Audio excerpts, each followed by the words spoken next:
Sign up for free Stratfor Intelligence. Simply enter your email address to receive 2 free reports each week. The Mississippi River is surging and is threatening to flood considerable parts of the United States. The current crest of the river is at Helena, Arkansas, and the next major city that it's expected to reach is Vicksburg, Mississippi, where the crest is expected to be the worst since the 1927 Great Flood.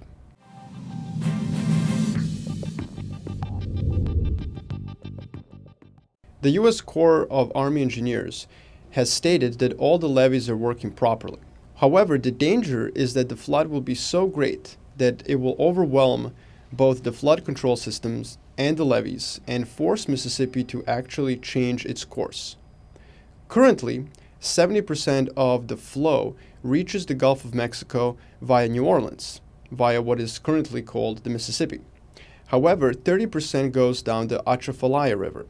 This distribution of flow, however, is a product of what is called the Old River Control Structure, which is maintained by the U.S. Army Corps of Engineers and allows the flow of the river to continue to go down the Mississippi, even though its natural flow should eventually be reversed down the much shorter Atchafalaya River.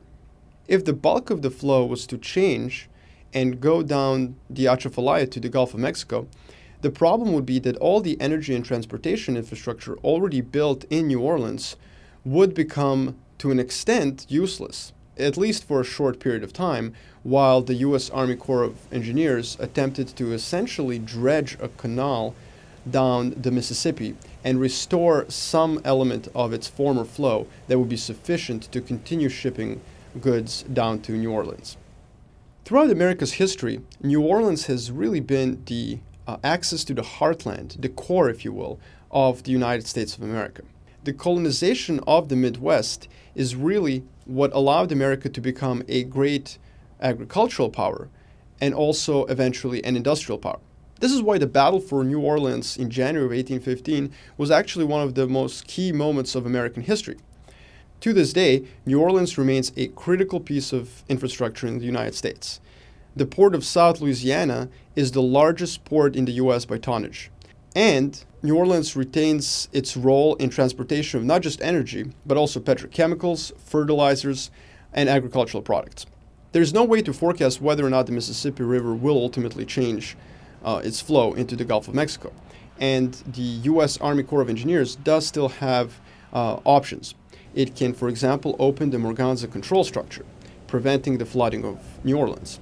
However, if such an event was to happen, it would be as geopolitically significant as Katrina, if not more, because it would essentially end New Orleans' existence as a key part of American transportation and energy infrastructure.